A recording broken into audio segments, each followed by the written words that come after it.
I will start the recording, and I want to welcome everyone. My name is Dan Kahl. I'm an associate professor at the University of Kentucky and am the associate director at an organization called CETIC, which is the Community Economic Development Initiative of Kentucky.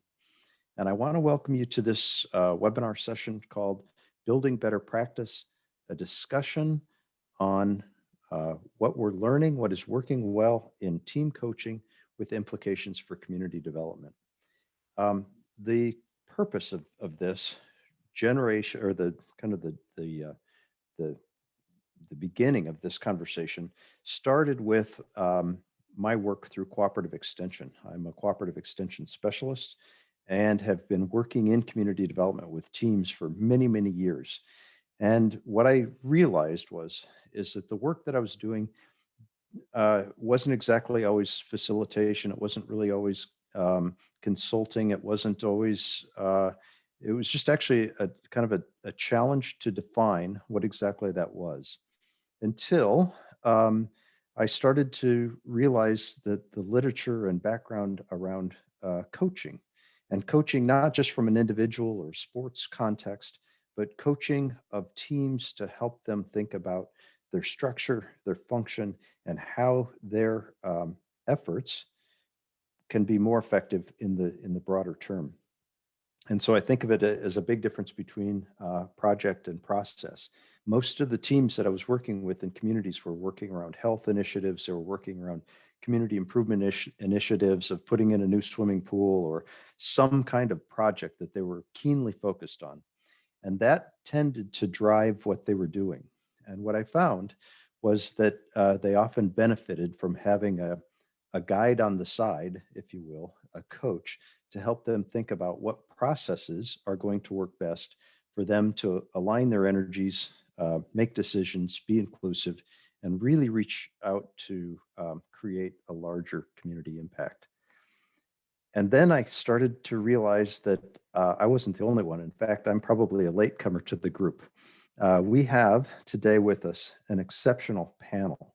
And many of them I came to know through Joel with the International Coaching Federation. And so I want to introduce my co-host, Joel, and let's get started today with this conversation about what are we learning in terms of what's working well in team coaching, and what does that mean as we think about it in terms of our work in helping create better social spaces.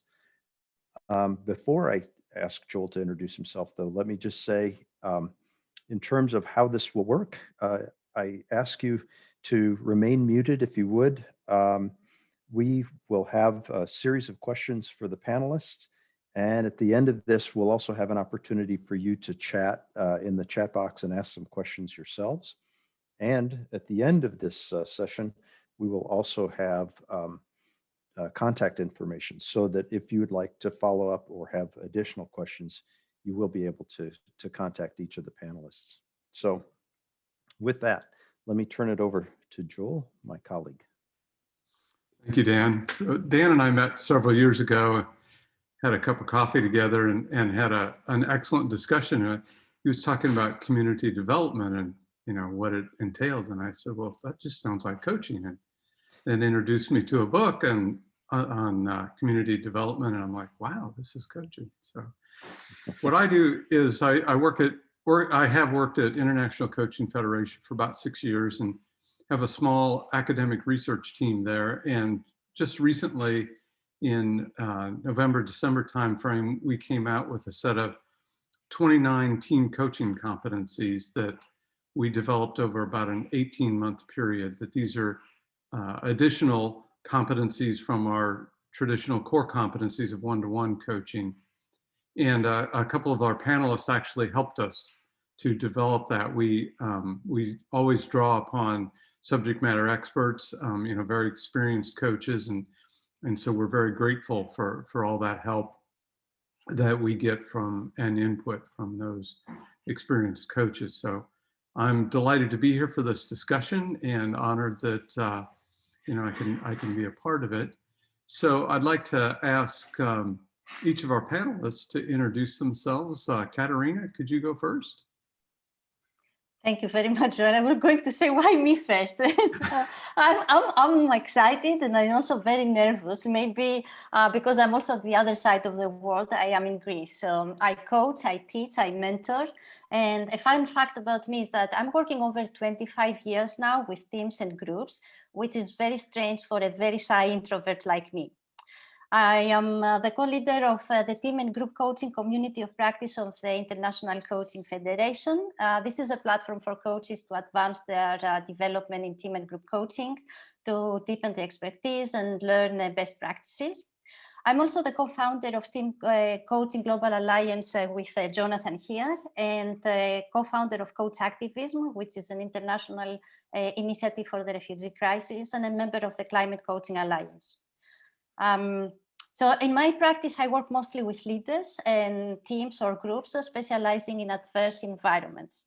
As I have a background in education, therapy, sports, adult learning, and theater, I like to call my approach creative and holistic, definitely fun, but also challenging, integrating all that in my coaching work. I'm also passionate about sustainability, equality, and citizenship. And my tagline is empowering humanity one client at a time, which reflects also my philosophy or ambition, if you like. And I see the responsibility of coaches to use our expertise to empower citizens and communities for a meaningful impact that will promote the welfare of everyone and the planet. Thank you, Katerina. So Ken, how about you?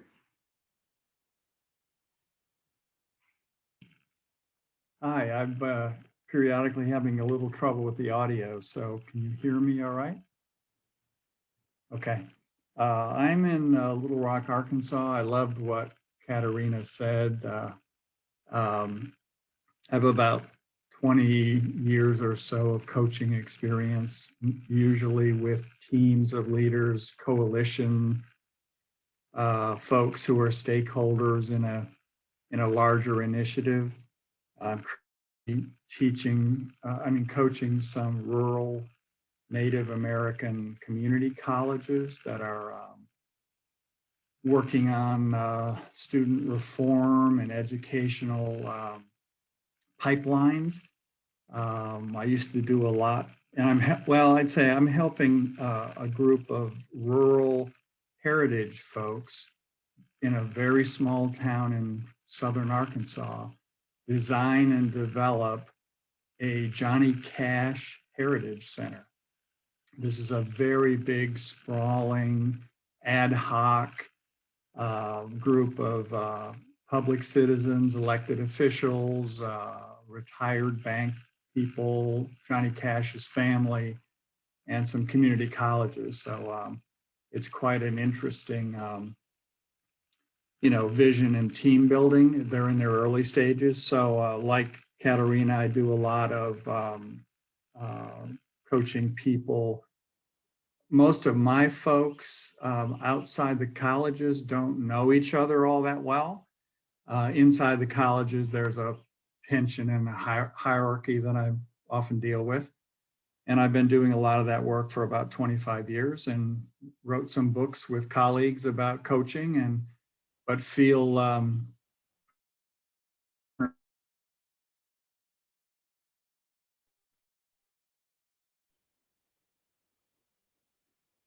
We may have a glitch here. Yeah, I think we lost. Okay.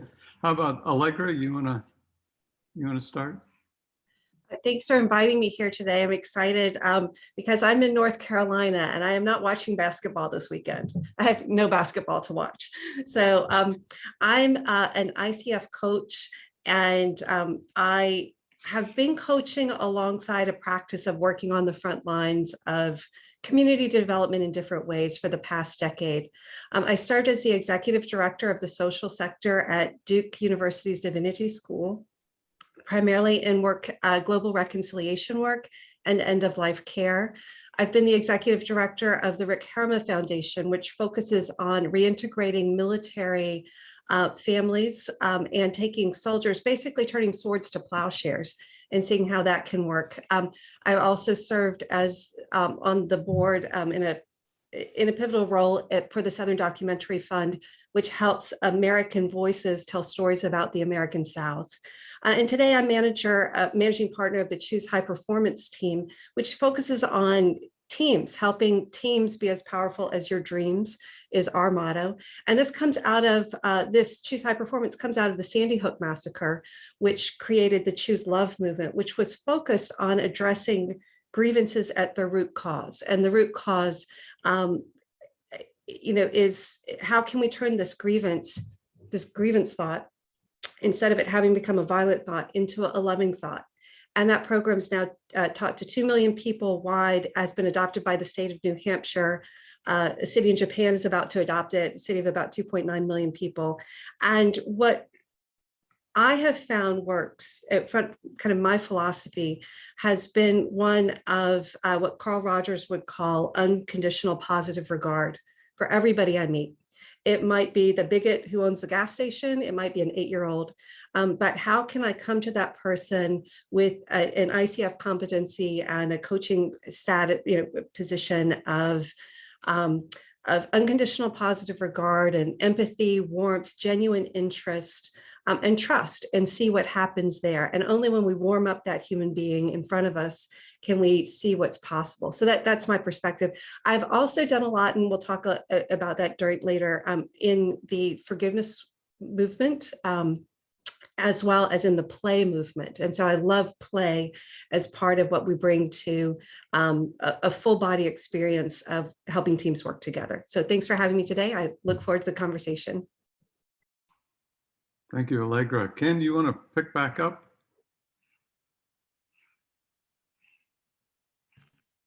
I think I'm good. Okay. Okay. All right. Thank you. Appreciate it. All right. Last but certainly not least, Jonathan. Thank you, Joel. You'll notice that when I'm done that I stand perfectly still, just like Ken did at the end of his comments. I appreciated that example. Jonathan Reitz, Cleveland, Ohio. Come to this idea of community impact and community development from the other side of the conversation, because I got into coaching, especially coaching teams, when I was in the news business. My coaching career began when I was a journalist, and they brought in a guy that worked with a team of journalists to organize us around a project.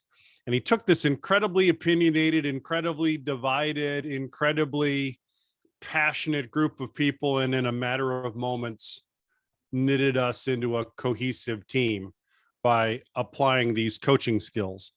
And that completely changed my view of how that invested partner, that friendly face, that question asker, could change teams. And when I got out of the news business, I got into community development and community organizing for some large not-for-profit organizations, including a denomination, a Christian denomination, and watched that process, that same process that this guy had used with this team of my colleagues to mobilize a diverse group of people around some consistent values and eventually some consistent vision. And so that was, well, it started in 1997, and the not-for-profit work was in the first half of the first decade of the 2000s. And that idea of unifying teams around values and vision has been a common theme of my coaching practice all throughout the process. And then now that comes to life in the entrepreneurial community. That's where I primarily coach these days. Teams looking for social and business impact, ranging from social networks that we're all familiar with to small community groups in neighborhoods of cities all around the world, and everything in between. So that's been the common theme across this board. I do run a training organization, and like Katerina mentioned, We are colleagues in the launch of the Team Coaching Global Alliance, which right now is working with coaches in 11 different countries across the world to multiply these skills into new opportunities and new existences. So thanks for the opportunity to be here. Thank you, Jonathan. So let's go ahead and kick it off with our first question, and feel free to speak up on your own, without me calling on you. But so the first question is, tell us a little bit about your philosophy or your foundation of what you feel causes change or can promote change in communities or in teams. Anyone?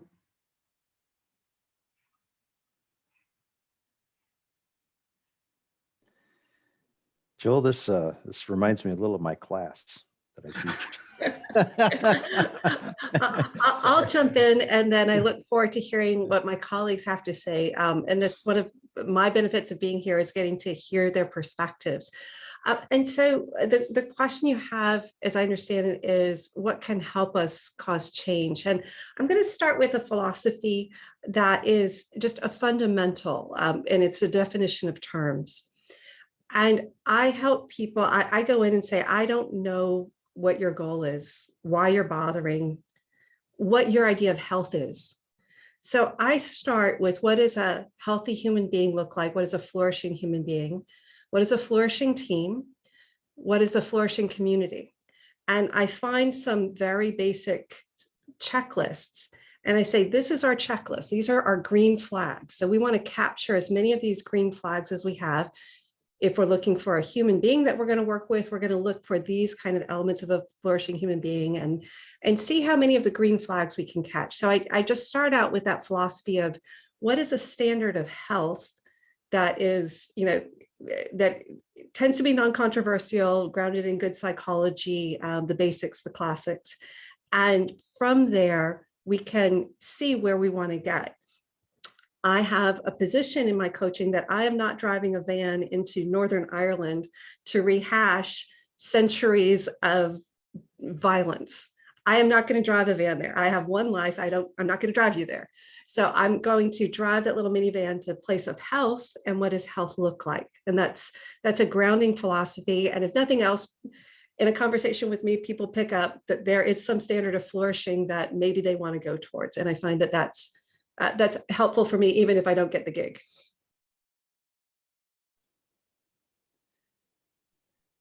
So for who's going to go next? Jonathan, but Allegra, are those questions you ask yourself as you go into that, or are those questions that you ask the team or the group that you're working with about what does health look like? I certainly ask them, and that's where I start. And if I have permission, I'll say, can we look at these other ideas? Because I have found it's healthy to understand what are 3 things that a high-performing team does? What are 8 assets that a healthy community has? What are 7 green flags to look for in a human? So many people, I grew up in a very stuck community, Selma, Alabama, and I just wish someone had given me this list when I was a kid, because I could then see, okay, this is the standard, this is where we are. I can see the gaps, and then I could better read the situation and understand what the capacity is of the group that I'm working for. So it's just a very fundamental question. But I always make sure that there's wisdom in the room. I don't have their wisdom. They might have done a PhD in this kind of stuff, and I'd be arrogant if I didn't ask them first. Boy, I love that. I love that attitude. And that very much is in line with the core philosophy that I would bring into all of this work, which is ABCD, or asset-based community development. John McKnight, Jody Kretzman have been huge influences on me at the ABCD Institute at Northwestern University. And then I would be remiss if I didn't acknowledge the impact of John Perkins, who is also an asset-based community development thinker and leader. The core philosophy there is that you begin with what you have, as opposed to what you don't have. The classic ABCD question is, what's in your hand? What's already in your hand? And starting from that place of what is it that we actually have available to work with? Allegra mentioned the assets of the community. And it is really dangerous for the outside coach to come in and say, well, here are your assets. No, don't do that. Please don't do that.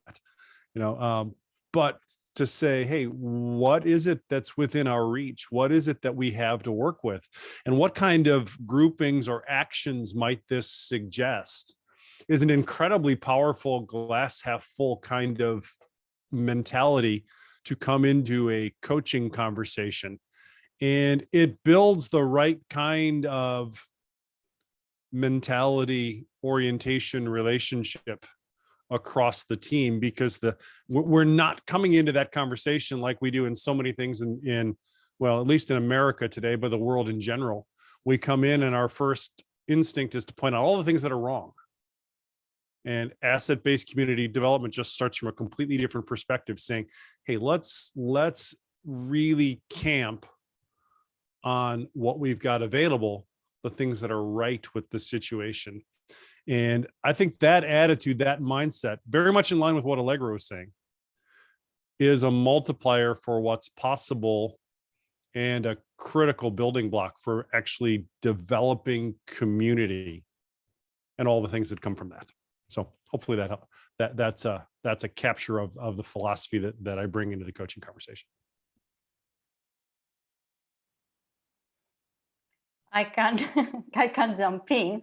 I'm a typical Greek, I think, and the moment I hear philosophy, Asian philosopher comes in mind, and whenever it is about change, it's definitely Heraclitus. So it is his words that define a lot. No man ever steps in the same river twice, it's not the same river, and he's not the same man. So humanity has never stopped living in times of radical change, actually, just as change. And change is actually the only given we have, the only constant. So, and if, what do we do to drive this change? That would be the question for us. So we live in it. How can we just drive the change, not just surrender to that or just navigate through it? So whether we want it or not, we are living organisms, right? And every cell in our body, every thought that we have in our mind, every emotion we experience can be different day after day. It's evolving, it's worsening, it's progressing. This organism operates in another organism. It can be a social, political, economic, environmental context, which is also under a constant movement, a constant change. So I see the team as the first of these organisms that operate in the other organism context. And if I want to support the team that I work with them, not to surrender to the change that is defeating them, but also take action and change and create change that will have the best impact on them, in that case, in the communities, what is it that they mostly need from me as a coach? So I also go with blank canvas. I'm going there exploring with them what is needed every time, because it's never always the same. The process starts also with reflecting on the impact. What is the purpose of this team? Where we here together create and create a why that matters. Another thing is, how are we going to respond to challenges, to the factors that can derail us or challenge our shared objectives, our shared desires, the intentions we have? The other, I don't know if it's a philosophy, but comes from the levels of development, that we are working always in 3 developments, right? We are working in the cognitive part, we are working on the emotional, and we are working also in the sensor motor. So are we going to incorporate the entire human experience to that? It was like Allegra was saying, like play and put the body in work. And the other thing is about when we want actually to have sustainable change, is not what we learn to do as a team now and the skills that we will put this in practice, but also what's the new mindset, what's the new attitude that we are going to have. So as a coach, I see my responsibility to focus also and pay attention to their attitudes, so the mindset that I have, but also pay attention to my mindset, what I have. Now, the foundation of everything is trust and safety. Without that, nothing can happen. That's the glue that holds everything together. And I love what Jonathan has said, where we focus our attention not to what we don't have, but what is already there, what we already have. So how we shift our attention to what is missing, to what is already available to us, what are our assets, as you have said, and also always to feed the why we want this to happen, why we want us as a team to be successful. And this is also a key to stay resilient.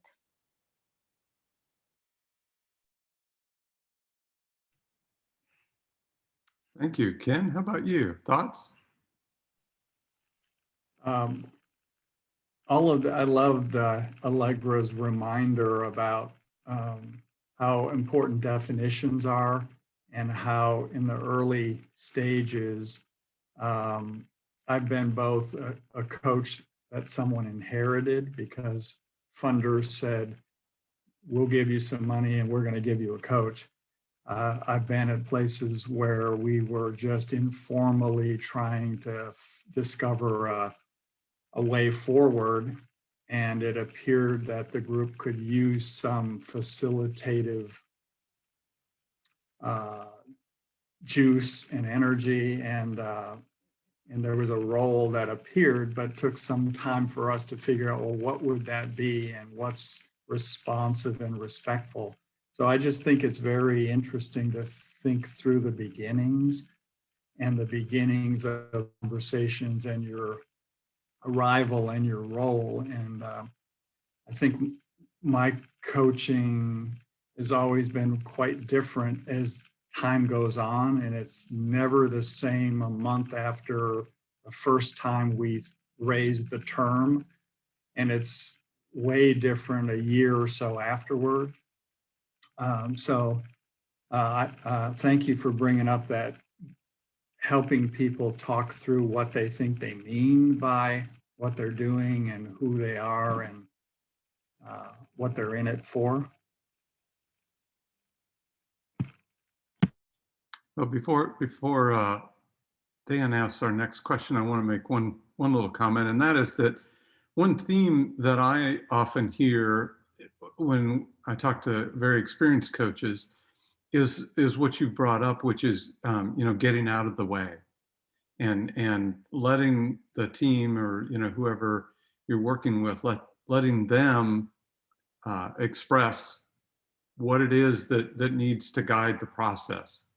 And I think that's really important, really helpful. So thank you. May I add something also? Sure. It's what Jonathan also puts there as a comment to Ken, the inherited assigned codes are difficult. It starts with what Allegra was saying, the unconditional positive regard. But this is not only something that we bring to them, but is how we want to foster the trust that they also can feel to us. We don't want to forget that in some communities and in some cultures, coaching is seen as like, corporate. You don't have a place here, right? So how we can be closer to them and also have them trust us that this is something that can be useful actually and cool. I think this is amazing. I hope people are thinking about questions and that we'll have more opportunity to start to respond, because just in that introductory question, I love it. You guys have such great philosophies and kind of bring out so much wisdom to this field. The next question really brings us down to a more maybe practical, it's kind of a practical question, and that is that we're talking about coaching groups and teams and communities. And so much of coaching often is this one-to-one assistance, right? So the question is, what distinctions have you found unique to coaching a team or a group as opposed to individual coaching? Katerina, do you want to, or anyone want to start?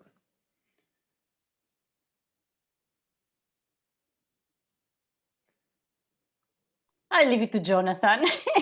Jonathan, all right. Yeah, the question is, yeah, what distinctions have you found unique to coaching a team or group as opposed to a one-to-one type of relationship? There's two things I'll mention. Number one is, as important as contracting is in a one-on-one coaching engagement, it's a whole nother level in a team or a group.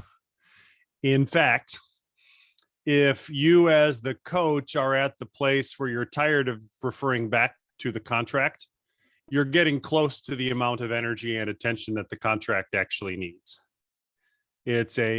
You probably cannot invest too much time or confirm the contract too often in a team. And that's just the reality of vision creep. It's very, very easy for a team or a group, especially in a community development circumstance where everyone is deeply invested and deeply passionate. It's very, very easy to veer even a couple of degrees off your true north and find yourself saying, wait a second, how do we end up here? Well, it's because the contract slipped out of front and center view across the team. So it really does make an enormous difference to be able to say, I have spent time confirming, reconfirming, and then confirming a third time that the contract is on track. And then the second thing I would mention is there's a moment in almost every community development team coaching where the way the team answers the coach's questions changes. And it goes from they answer the question back to the coach into immediately they turn and start talking to each other on the team. And that's a significant indicator that your team is beginning to function at a higher level. The team is beginning to function, well, maybe not higher level, but different level. There's something intrinsic that's happening on the team when the immediate reaction when the coach makes a comment is, or asks a question is to say, oh, this is what Allegra thought. Allegra, what do you think about that? Or tell me about, or if this were a team and Ken asked the question, Joel would immediately begin to talk to Katerina, as opposed to answering Ken's question directly back to Ken. There's just that relational response that evolves. Well, in some groups it intelligently designs, but it evolves if you think about how the team interacts and encounters each other. And I do see Grace's question here. What do you mean by saying contract? The purpose of the coaching conversation. At the beginning of the conversation, we might say, if this were a team and Ken were coaching us, he might camp on, what is it that we want to accomplish in this conversation? And how does this line up with why this team exists and why we're working in this coaching situation? So that when I talk about contract, the extreme sliver of focus that comes from this conversation in light of the purpose of the team's work together. So those would be the two I would put out, Dan. I will continue on the contract. Jonathan knows how passionate I am with contract because it has many layers and many levels. So one is what is Jonathan says here. What's our purpose? What we are going to do here together? And it brings the alignment also, not only the clarity, but the alignment and onboarding to everybody there. But there are also the other part, the emotional part of the contract.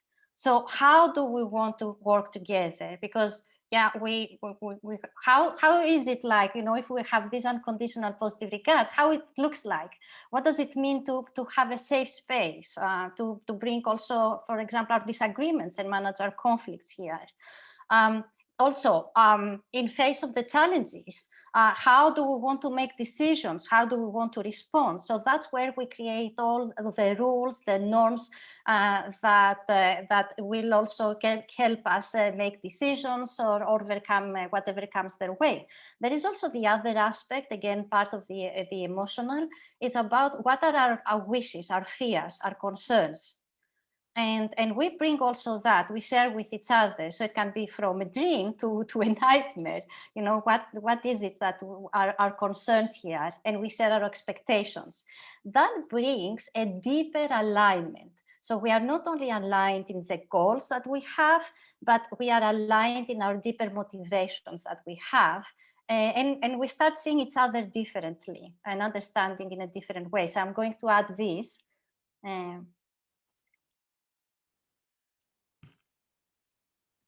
One thing that I would just, back to your early question, I think, Dan, with teams and community, large groups, one of the distinctions is there's a lot of history already there before you enter the conversation. There's sometimes that's full of strong assumptions that those people do that, think that, have that, and many people I've seen come into those collaborative situations with utmost care for their own organization and their role in it, or their board, and their new relationship in a collective with others. And in our work in the Mississippi Delta with the Kellogg Foundation, we thought the agreed upon value of sharing leadership would be a natural thing. And it turned out to be the hardest thing we had to coach people into and through, that really sharing leadership with others is not what a lot of the stakeholders come to the table doing. And it's quite delicate. And I think it takes a long time for the coach to fully listen into all that history and the trust or distrust and the equity and lack of it. I think history and context are so prevalent and baked into that work in teams. That's, you know, a little different from the corporate kind of tension and that you might get in a large firm. I think that's an important distinction, Ken. And you're right. Those community teams aren't just created with a select group of folks in a business to achieve a specific task. You've got a real mix of histories coming together. But Allegra, can you add some insight to that question? Well, I really am just getting so much out of my colleagues talking about what their perspectives are. So I'll just deepen one piece of it, which is thinking about the team. And one of the most helpful metaphors that I've been able to use with other people with teams has been, the team is like, it's like marriage counseling, and a marriage is not me and it's not you, it's its own thing, it's a we. And so with a team, if you're having a project with a beginning, middle, and end, it's a pipeline. And all parts of the pipeline, people would love to say, oh, my part's the hardest or your part's the hardest. It's all hard. And what you're trying to do as a team coach is make sure that that pipeline works. So think of yourself as a pipe welder, not inside the team. Sometimes you'll have to be inside the team, but think of it as trying to keep that pipeline, repair that pipeline wherever it needs, and then have great curiosity. Why is it sagging around accounting? Why can't we pay our bills? Or why is it sagging over here? Or I just noticed, oh my gosh, we've sprung a leak over in the innovative creativity side of things. And so one of the things is keeping the pipeline. And with that, I will add, Katerina, I'll just kind of deepen the part where she talks about the contract and conflict avoidance, and so, or conflict resolution. Sometimes we just don't know the story. Like Ken said, when we go in, we do not know the story before we're there. And we don't even know the melody. Like, so when I'm working with military people, I have no idea whether or not we'll get our project completed. Maybe we're building a treehouse or something like that. And maybe the story is not really about that. Maybe the story is about their internal gifts that they're sad about not being able to give the community, some blockage or something. And so how do we set up the process so whatever needs to happen does happen and that we don't get in the way. And conflict is often where what needs to get said, what needs to get resolved, the way that we model things has to happen, because that allows detox to happen. And then that pipeline can get product out or whatever we need to get out of the back. So when thinking about the contract, yes, and then all the different things that come out of that, maybe how you run a staff meeting. And I've found so many team leaders do not know how to run a staff meeting. And we just say, keep it simple. Every week have the same staff meeting, but have number one thing be personal check-in. Tom Peters has just come out with the book, Extreme Humanism, Excellence Now, Extreme Humanism.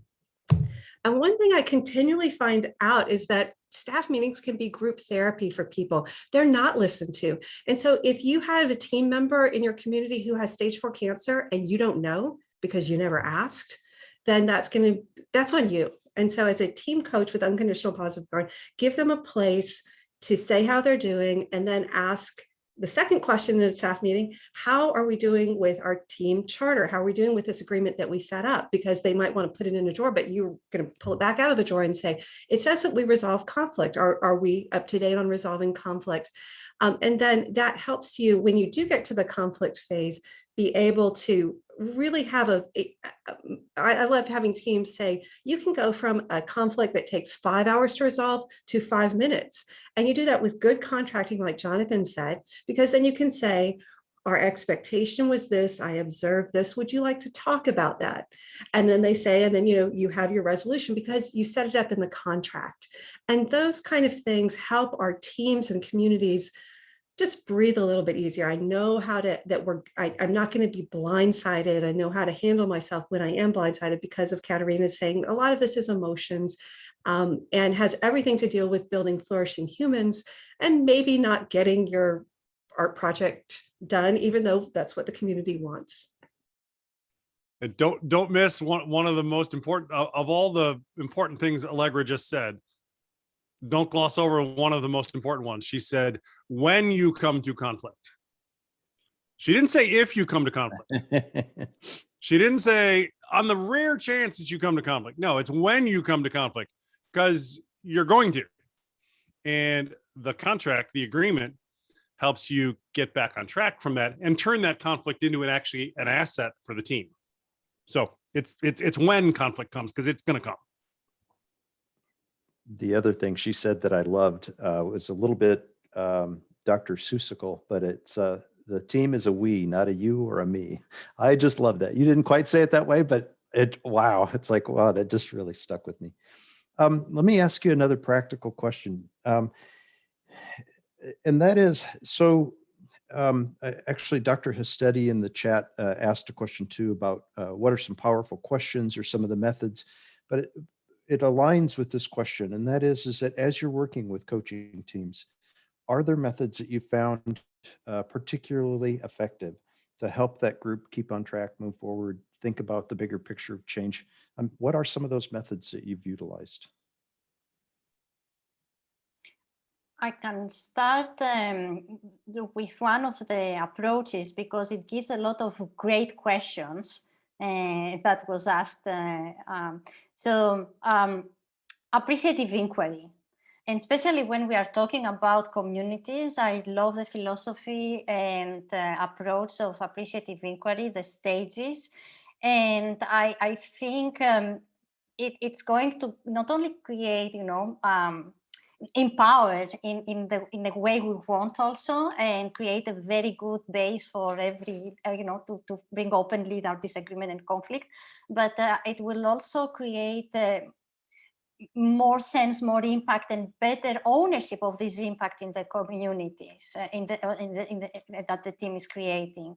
And one of the first questions that you have in appreciative inquiry is what gives life. So we can see, where are we in our best, right?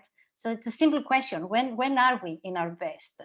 And they start with their stories. That is also so powerful.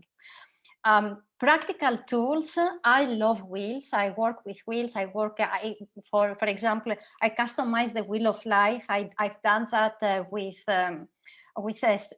social entrepreneurs. So we use the, instead of calling it wheel of life, we call it the wheel of your startup. And they start working together to do that, and they start reflecting also about, oh, you know, what do we need to have it also sustainable, to think about financing, but also I think other things, because usually specific entrepreneurs are focused more on the product of what they need to deliver and why, and they forget the rest. I also love the wheel of Neil's wheel, because it doesn't only bring alignment in a different way, in a deeper way, actually. It brings questions about the purpose. What is our purpose? What are our values? It also considers multiple stakeholders, including the environment that you use. And I will use tools from theater and play. I love putting the entire body, because that's when you can avoid something like, or trigger, let's say, in a way, trick the mind or the emotion to act by intervening in this process that neurons usually have, or other tools like the drama triangle, and just a reflection of where we are here, what's going on. Because the entire team, actually, or I just thought of it, the entire team can also act as a part of this drama triangle. For those who are not familiar, is the hero, the villain, and what's it now? Okay, come on. The hero, the victim, and the persecutor, the victim. And the entire team of this community can see themselves as a hero, right? But what's going on there, because they can also victimize themselves, or they can persecute others in this community setting. So it's interesting to see it within the team members, what's going on in their dynamics, but also in the bigger context. So sorry, stop there. That was helpful. That was good. I love that the example of the wheel also, because it's so inclusive and people see how they fit in from every kind of angle. How about others? Again, this question of, are there some methods? Yeah.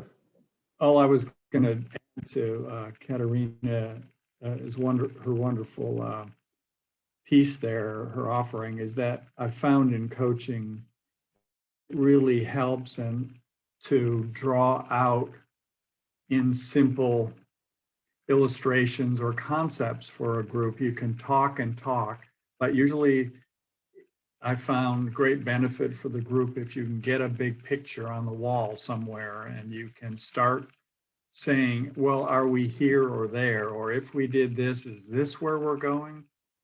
Or, and what are the other pieces we never thought of, or what's troubling us? So as a coach, usually just being able to provide either frameworks or some structure, 4 quadrants, this and this, a wheel to show how things can flow from here to there, or a cycle back around, I think helps people see, oh, we're in the midst of something that's prototypical, and we're going to get there again and again. And when we're there, this helps us stand back from it and know, oh, okay, we can move. It's not a wild, totally random situation we find ourselves in. Ken, I like that. Ken is the author of a book called The Art of Change, and uses art. Do you have a copy to hold up? Yay. And uses art sometimes to just help people see that that they're not stuck, that they are in process, and that, yeah, and then to talk about which direction we want to go. So, yeah, excellent. I've used Ken's book. I didn't realize this was Ken, but until he held up the book. But I've used Ken's book in my coaching, and it's really powerful. The beauty of it is it empowers the client to self-assess, to say, here's actually where I am. And if we dive back in, this probably is the method that I would throw out, which is assume nothing. As the coach, your input, your perspective, let's just be honest, it really isn't that helpful.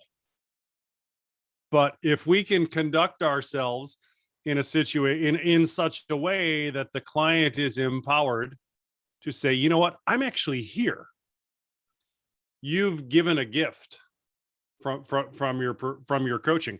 And one of the hard lessons I've learned is that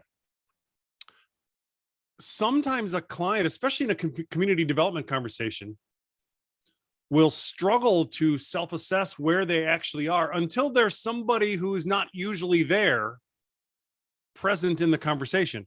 And that's what Ken's book, I think, has done for my coaching, is it gave a tool to help clients say, you know what, I'm here. This is where I am. And I actually, and then the beauty of that is then there's an emotional reaction to when they realize it. They're either going, wow, I'm so much farther than I thought I was, which is, but aside to Ken, that's the comment I get most often using the art of change approaches. Wow, I'm actually way farther than I thought I was, which is, if you're there as a coach and that's the realization your clients are having, score. You've done that alone is good work. Sometimes it's wow, I thought I'd be farther, or I'm not where I thought I was, or something along those lines. That reality is a really powerful tool. So thanks for that, Ken, and thanks for making that connection. I appreciate you bringing that up, Dan. That was a cool little moment. Excellent. Other tools, Allegra. Yeah. So I'll offer three. Ken, I understand, also uses storytelling. And now I'm going to get Ken's book after Jonathan recommended it so highly. I love art. My mom was an art teacher, and art's been good to me. But one of them is a story map, and this is often called a strategic plan. But when I talk with groups, I come in, and I actually like groups to be rock bottom when I come, because I come in and then we make some changes and people are like, oh, okay, it was kind of, there was some catalyst that made things better. So I go in, and it takes the visionary at least 18 hours to tell a story. And this is if you're really listening. And my goal is, okay, this is a beautiful story. How do we get it to maybe 15 minutes, 17 slides?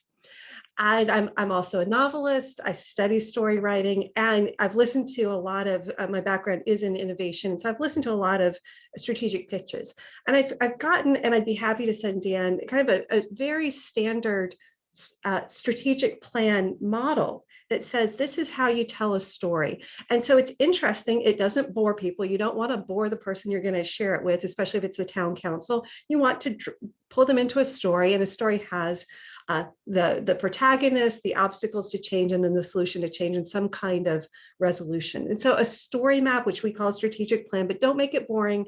I never try to use business jargon when talking in communities. It's off-putting. They're like, okay, in order to do this, then I'm going to have to learn all of this other talk. No, if it's a spiritual community I'm working with, I'm going to use, and if they're a Buddhist community, I'll use Buddhist language. If it's Baptist, I'm going to use the Baptist liturgy. I'm going to talk about, thank God for the hands that prepared the meal, or whatever. All of these different phrases, try to use their language in the story map. A second one is the volume button. Sometimes the solution is turning up the volume on this team, and sometimes it's turning it down. And that is a very, very powerful, you're doing chemistry, the chemistry of the we is here can be changed by you using your volume button. And I do not like seeing people get in fights. It's uncomfortable for me. But some of the best, most life-changing, world-changing work that I've been in have been when two passionate people are getting in a fist fight. At the Duke Center for Reconciliation, a preacher who was African-American from Houston said, I don't want to see illegal aliens in my community. And then a Latino said, you moved north to Detroit in order to, save your people, and we're moving north, and we're people too. They had to take it out into Duke Gardens. It lasted about 3 hours, and they changed Houston. They got together, they figured out some common identity. And it was so uncomfortable, but within 90 days, they got 1,500 church congregations to work on humane immigration in Houston because of this. And I've seen it in different places in the world, and I hate it, but I know that the way to change might be turning up that volume, letting them get into a fist fight. Almost, these are preachers committed to nonviolence. It's so uncomfortable, but you got to let them do it, because that's when the change might happen. You might also turn down the volume. We're used to turning down the volume. Oh, let's keep that conflict down. And so that's a challenge about knowing when to turn up the volume, but don't be afraid of the fist fight. And then finally, the what request. So sometimes there's a wonderful book called Games People Play. It was written in the 1960s by Eric Byrne. And it talks about how when you're in relationships with people, sometimes you want two mature people to be in a relationship with each other, but sometimes somebody goes and becomes kind of a kid and wants you to be their parent, or they switch and they become the parent and they want you to be the kid. And that's not going to be helpful. And so there are these games that people play that Eric Byrne so wonderfully described, such as Uproar, See What You Made Me Do, let's have you two people get in a fight. And these are all stories about how people essentially are using drama to get out of solving the problem or remaining stuck, whatever. But the coaching move could be, what request do you have? So if someone's playing the game, Ain't It Awful? They're just going to tell you all the awful stuff going on. Well, you as a coach might ask the question, what request do you have to make of your colleague Jane? You're talking about, and that automatically asks everybody to be an adult and turn their game into a request. And so they have to then form their request, and then they come back to that mature level of being that is so helpful for a team to have. So those are three: the story map, the volume button, and the what request do you have of your colleague a question.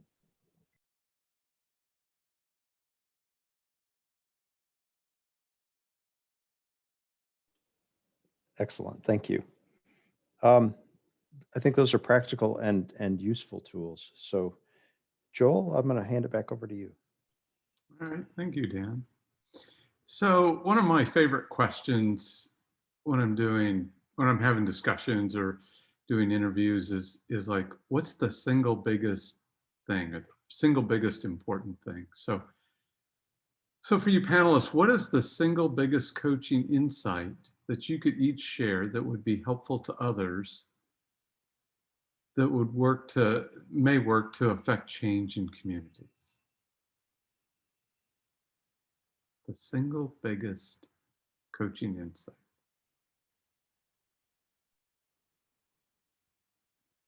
Katerina. You make it difficult because it's just one, and we have to pick which one has priority. And I'm here dueling with three things that I equally feel that are important. So, okay, I will go with Do them all. Say them all, Katerina. Come on. No. Okay, so wanting to help is not enough. So that will be the first thing that I will say. We want to be professional. We also want to be agile, as Allegra said, to understand and speak their language, to remember the human factor. But also we want also to adjust our own mindset. This is not about performance, for example, in a corporate world. This is not about targets. This is about livelihoods, welfare. We want to understand the priorities of the team and what we need to be different, understand that these are going to be different. And from there to understand that just because I'm a very good coach and I just want to help, that's not enough. Understand what is it that I do not know, where I can have the support, and practice trust, believe, absolutely 100% believe in the team or the group of the community I'm going to work with them. And that's the only way that I will help them also, believe in them and what is possible.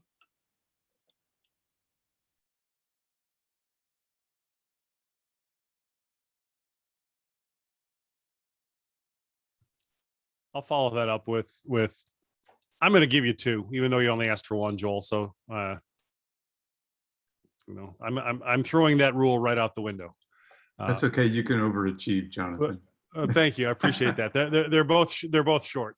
No, number one, we've said this, but I'm going to just say it explicitly. Learn the language the team already uses.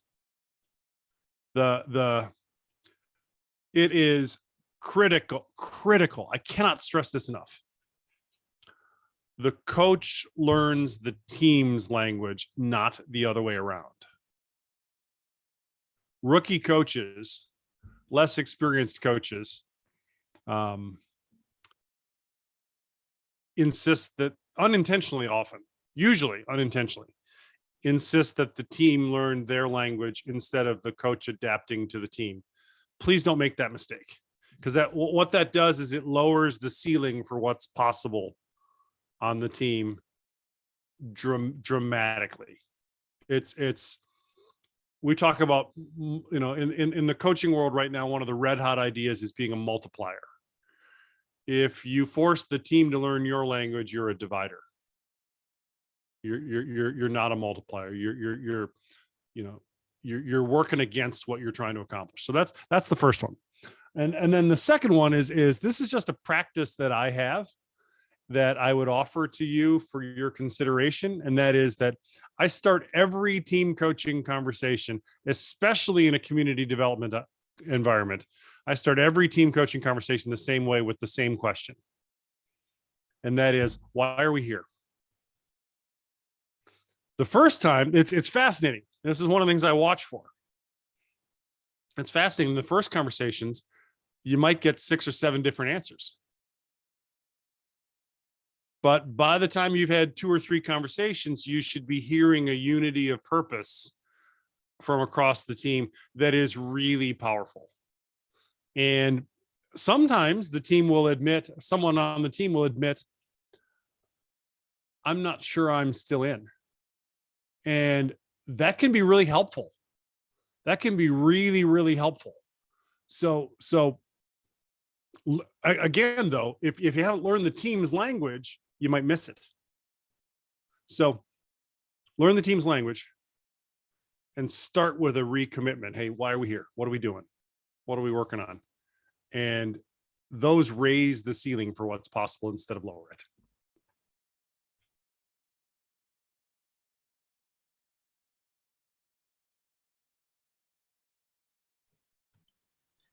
I'll offer a variation on the question, Joel. And this is, so the idea is, what's most helpful from the coaching insight. And I'm going to offer where I try to invest my time as a coach, so that I am best prepared for meeting the moment. And this is a resource for me as a coach, is to try to find those people in your community, and you never know who they are, but who live beyond fear. And why I'm saying that is because you as a team coach need to live beyond fear for your team. You need to be willing to call people on their BS, and it's uncomfortable. You need to be able to ask them what their standards are, and they may not like you for that. They might fire you. And believe me, it's all happened to me before. But what I do to resource myself is to find those people who are honestly not afraid to die. They're okay with the fact that life has an expiration date. They do not, they care about life, but they're not afraid. And when they lose their fear, they help me bring my best self. And I'm thinking, if we think about people in our world today, I think of Alexei Navalny, the Russian dissident, who voluntarily goes back to Russia, and and he's dying right now. But I think about those people. I bring them to me before I go into a meeting, because that way I'm going to be resourced and try to be for that community who Alexei Navalny is for the world, or for some who your heroes are for the world, and just bring that and say, I'm not that person, but for this team, I can be courageous. Wow, thank you. Ken? Wow, that was super. I think what I had in mind was how centering myself in something like Allegra's beautiful reminder approaching every minute with unconditional positive regard is really so big a grounding that if you hold that and you are sincere, then you're in service of these people in this moment. And so I think the insight for me is to be my best self with them and suspend all other thoughts. There's a wonderful, I like poetry. I don't know if any of you have done the Parker Palmer or the Center for Courage and Renewal. And I often use that in group meetings because it centers the conversation in the miraculous. But the story of the wood carver that Parker Palmer uses, where the prince asked this artist to create a wonderful sculpture, and he says, "Oh golly, there's a lot of pressure. I have no idea how I'm going to do that." And he fasts and he meditates and he goes in the woods, and finally he said, "I had to let go of all thoughts of your highness and what you've asked of me in order to produce the work that is, the best I can do." So that's that's a lot of talk about it, but I think centering yourself in that kind of a statement, intention that Allegra used, unconditional positive regard for the intention and the heart of these people, is plenty of grounding. That's all I would know to do. I forget about all those tools. Then I have to go get them, like, wait, isn't there a tool for this? So thank you, Allegra. I love all the wisdom that you guys have brought to this. We've got about 25 minutes left, and I do want to have an opportunity for everyone to write in or ask some questions. But I'm going to ask you one more panel round. I'm surprising you all, I think, with this question. But the question is, you've been working with groups, and you want to be able to know that you've been successful. Can you give me the metric you use, or how do you know? What's an example of success? What does that look like when this team coaching goes well? I threw you a curve. It wasn't on your questions list, but anyone have or do you all have probably different types of examples, but an example of knowing that this process works? Katerina, you want to go? No, I was smiling because I was going to say, we are not the ones who define that is going well. We are not the ones that are going to set also the metrics of of what how we are going to assess that we have achieved something, or we are on a good track, or even the impact that is going to be created. Though this is something that we need also to take under consideration and add at the beginning. So it's always about contracting, right? We go back to contracting to say, okay, what are the indicators that will tell us that yes, we have the desired change, and how we are going to know that we have there. So how we're going to assess every time. But another element is how we are going also to celebrate these achievements. So every time we reach a milestone, how are we going to celebrate and reach for that? And this is important because we are talking about people who care a lot. And while they are focused on the impact that they want to create, on the help they want to bring to their community and everyone around them, they are so focused on doing and overcoming challenges that not only they forget to check with themselves and with each other, like Allegra was mentioning, but also to take a moment and say, okay, this is what we are accomplishing. This is how far we are going, and that will actually help them not only boost their psychology, but also create the resilience. So going back to your initial question for derailing, is that this is an important part. We need to plan that, and we need to have this conversation from the beginning with the team, and the team will lead us on how we are going to assess what is it that we want to assess, and not only thinking about, okay, we finished this coaching engagement, but thinking farther beyond about the impact and how we can assess also this impact. Oh, that was a very good answer. Others? Maybe want to speak up to examples of how you know that when that you were successful in your team coaching? I'm going to cheat because in the workbook that several of several coaches helped us produce in 2007 about I think it's called a field guide to community coaching. And we had a PDF of this around for a long time. I even kept it on my website for a while. And I don't know where it went. But I was going to say the folks have the ability to sustain themselves, bring in new members, and continue knowing the difference between what they intended and where they are, do about it. That sounds simplistic, but in this book, there were a few things that coaches put in here, like the group is outcome focused, but process aware. The group inspires individuals and also brings different folks together into the next stage.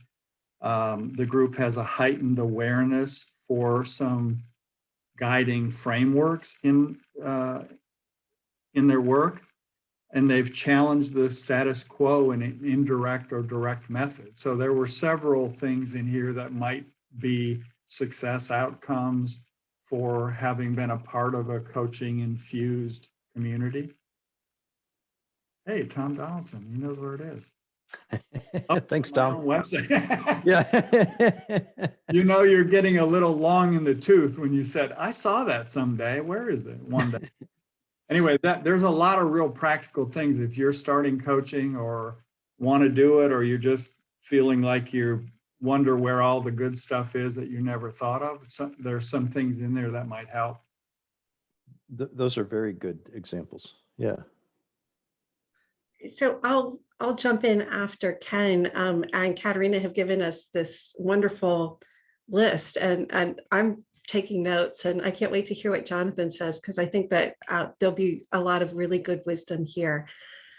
I tend to work with very mushy long-term projects, and I started a number of businesses, and one of my mentors told me business histories are written on the sands of the beach. Treat them lightly. That the ocean will come in and that business will go away. He also told me not to be, not to go out and be employee number 11 at Yahoo, because those things don't work out anyway. That's my $120 million mistake. So, but he had some good stuff. I love, and so what the idea is to hold these measurements lightly. So you have the measurements of, did you do what you said for the contract? And you need to know that you did that to have your own integrity, to have the team know that this is what you agreed to do and that you accomplished that. But the bigger story, I still believe we do not know the melody. We think we know the melody, we don't. And so there might be a marriage saved, there might be a person who did not commit suicide, a lot of things that did not happen because you were present and you were there. A number of times in reconciliation work, we love hearing about, oh, the Klansman and the Black activist were friends. Okay, but that took decades to work on. And so these stories that we tell so quickly have a really long time frame, and to put a failure or success based on that little fraction of time that we are involved in is punitive to us, it's punitive to them. And you might end up with something that's stillborn because you're forcing that result and it just wasn't ready to be born. And so what we love to do is have these results so that we have integrity, that we keep our commitments, and then let whatever can happen, happen. And that is that's in part the capacity of the community, the capacity of the pipeline that you've built. Lots of stuff happened, good and bad.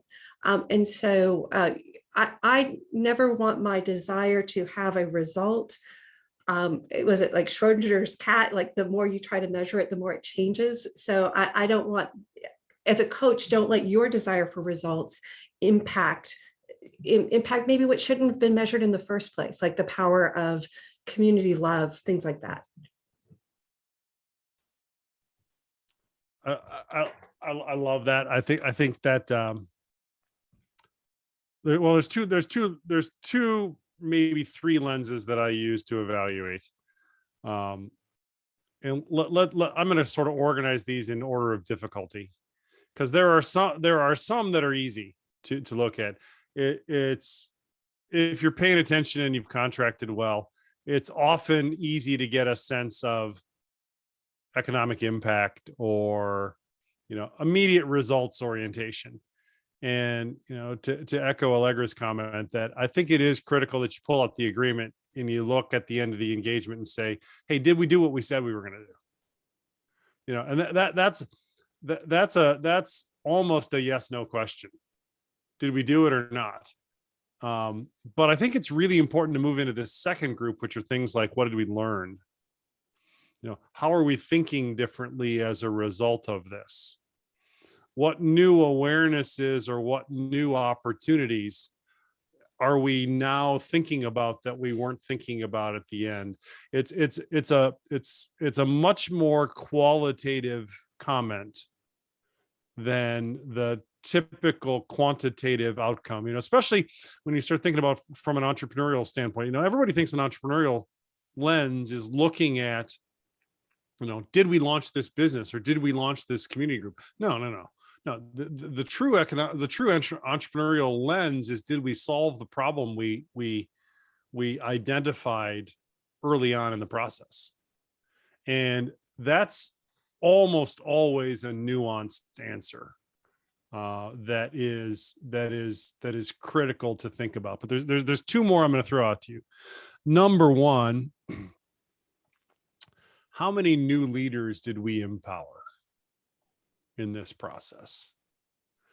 I really, that's the one I really care about, is did we empower new leaders to continue what this team started?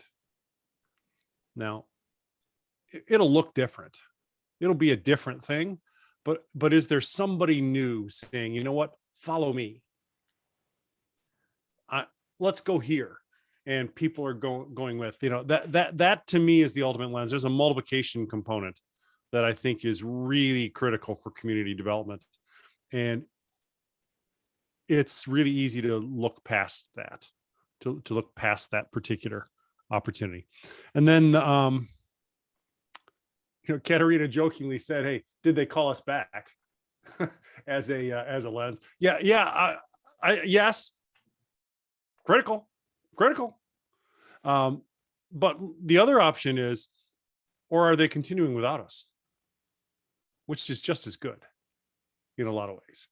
And that's that's another lens that I think we overlook sometimes. Last thing I'll throw out is, I actually want to do two evaluations in community development work. I want to do one shortly after the project ends. And then I want to come back in 6 months or a year. That's something I put in my agreements, is when I'm doing a community development project with a coaching lens, especially with a team, there tends to be a timeline that's, I get into the muddy ones too, like Allegra does, you think you know how it's going to go. You don't know. You don't know. But I want there to be a break. Sometimes it's a few months. Sometimes it's a year or two or three. Like, for example, I just went back to a group I worked with in Richmond, Virginia, that I haven't met with regularly in 5 years. And I just met with them via Zoom in January. And basically was, what's happened? And then the follow-up question is, after what's happened, and this is the thing that I don't want you to miss. What's happened is important. Just as important is, how does what happened, or how did what we did together inform what's happened? Because that's the celebration I want my community development teams to have, is, hey, our work mattered, and here are some things we can point to that confirms that our work mattered. Because if they walk away with the feeling that our work mattered, they're going to do more of it. They're going to do more of it. And that's our ultimate goal, isn't it? More community development. So I'm stepping down off my soapbox now, Dan. I love it. I also was thinking, as you said, did we solve the problem that we set out to address? Often the answer probably is no, we've redefined the problem. The problem shifted and changed. Now we understand it better. And that was just a symptom. That really wasn't the problem. But that's something to celebrate. Yeah. You know, the in the first 5 minutes of this conversation, Katerina put on the table, hey, what are we celebrating with these teams? You know, that's got to be a recurring posture. Understanding the problem better. Oh my gosh, what a win that is. What a giant win that is. I love it. Thank you, guys. This has been amazing. It continues to be amazing. Let's take questions. I think what you can do, if you would like, is type some questions from participants in the chat box.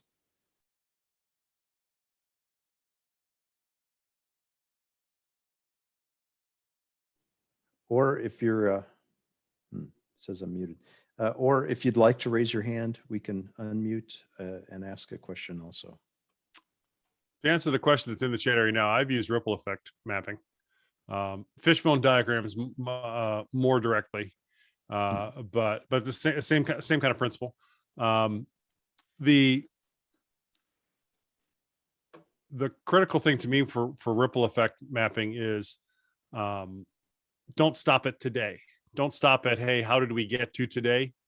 The ripples keep going. Where might those ripples be going? If you can get them to dream about what the future might look like, that's an energy multiplier that keeps things moving forward.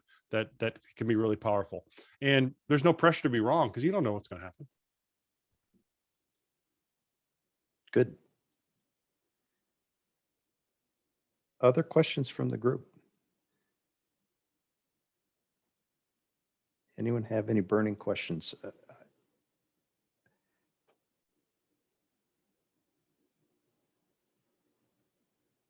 Good. Katerina, did you want to speak to that? Oh, okay. When Allegra mentioned Eric Byrne, it reminded me of transaction analysis that has some actually very useful models and exercises there that we can use and tools. And the appreciative inquiry that I mentioned before, that we can find some very powerful questions that can help us. So it was a request also where we can find powerful questions. Excellent. Good resources. Any other questions from participants that you'd like to have addressed? Type them now. And in the meantime, Dan, I will. Ken, go ahead. I would really love to just see in 20 seconds who all these people are who are on. And we can do that. If we don't have questions, it'd be great to just say, I'm Ruby from, I'm Ron from. So I'd love to see the community. Let's give that a run. So the next person I have up on my screen is Krista Poland. Krista, you want to say hey? Introduce yourself. Hi, I'm Krista Poland with Purdue Extension. Krista does some community coaching work with Purdue. And so thanks for being here today. Grace? Hey, I'm Grace Gurrill. Have been a part of the University of Kentucky and in the CLD department with Dan over there, and do a lot of leadership development. Excellent. Thank you. I'm glad you could join today. Tom Donaldson. Tom Donaldson from Lubbock, Texas. I do coaching with individuals and with teams, especially focusing on nonprofit faith-based leadership groups. Fantastic. Welcome. Diana Doggett. Hi, Diana Doggett. I'm with the Cooperative Extension Service for the University of Kentucky. I'm a Family and Consumer Sciences Extension agent, and I'm a facilitator of Job Clubs of Kentucky by my program. Glad you could join us today. Thanks. Julia Walsh. Hi, I'm with the University of Kentucky in the Cooperative Extension area in Campbell County. Awesome. Glad you could join us today. Misty Wilmoth. Are you there? She wrote in the chat. Yep. 4-H Youth Development. Excellent. With UK. Thank you. Sheev. Yeah, hi, I'm Shiv from San Francisco Bay Area, and I'm learning to be a coach. I'm very soon looking forward for my PCC accreditation. I'm exploring about team coaching and looking ways to learn more about it. So I was excited to hear from you guys, and thank you so much for this opportunity. I'm glad you could join us. It's wonderful. Dr. Meyer, Danny Meyer. Hello, Dan. How are you? Good. Yes, I'm from the south, the deep south, far from you, and from South Africa. Yeah, I don't really do coaching except for cricket coaching and rugby coaching, but I do a lot of training of community members in terms of local economic development, training of people that they can do their own strategic planning and so on. So I've listened, and it's interesting, the concept of coaching. I need to learn more about it, but thank you for the invitation. It was interesting. Thank you. Glad you could join us. Leanne Martin. Leanne, are you there? Yep. Thanks. Yeah, Dan, this is Leanne Martin. I'm the Agriculture Extension Agent for Logan County here in Kentucky. Glad you could join us. Dr. Hastedi, Ron Hastedi.